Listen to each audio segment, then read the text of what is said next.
So in this Adobe Lightroom tutorial video, I'm going to be showing you guys how to edit the contrast of a picture here in Adobe Lightroom.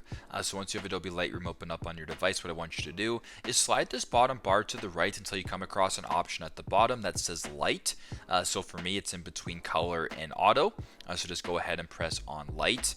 Then once you're on the light screen, if you wanted to adjust the contrast, simply just scroll down and press on contrast right here. And you can just go and press on the circle here. And if you slide it to the right, you bring the contrast up. And if you slide it to the left, you bring the contrast down, making the photo a little bit lighter. So you can sort of play around with it that way and adjust it however you may feel. Once that is done, simply just let go. And there you go.